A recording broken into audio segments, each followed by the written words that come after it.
آیت اللہ سید عبد الکریم کشمیری، وہ فرماتے ہیں کہ جو شخص بھی بلا ناغہ بلا عدد یعنی کثرت کے ساتھ سورہ توحید کی تلاوت کرے گا،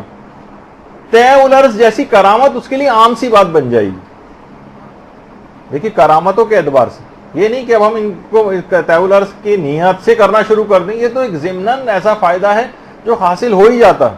کہا کہ اگر فرماتے ہیں کہ اگر کوئی شخص سورہ توحید کی بلا عدد کثرت کے ساتھ، یعنی کوئی معین نہ کریں کہ بس اتنے پڑھنے اتنے پڑھنے، نہیں بس کثرت کے ساتھ پڑھتے رہیں،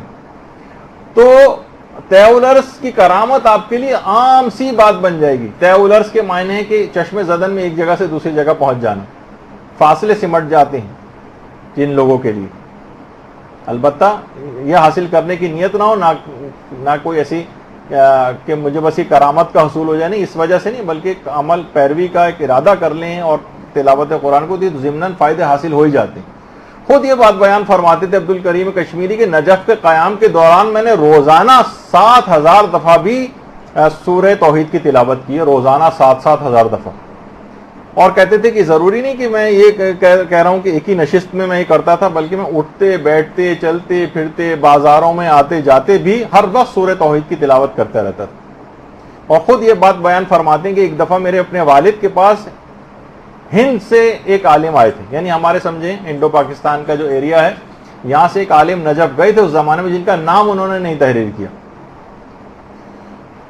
تو کہہ رہے تھے کہ وہ عالم سورہ توحید اس قدر پڑھا کرتے تھے کہ میرے والد خود ان کے پاس گئے تھے، ہند سے جو عالم آئے ہوئے تھے. تو وہ ہند سے آئے ہوئے عالم میرے والد سے بیان فرما رہے تھے کہ مجھے فرق نہیں پڑتا کہ میرے گھر میں کوئی ایک مہمان آئے یا 100 آئیں، میں سب کی پذیرائی اور مہمان نوازی سورہ توحید کی باعث کر لیتا ہوں.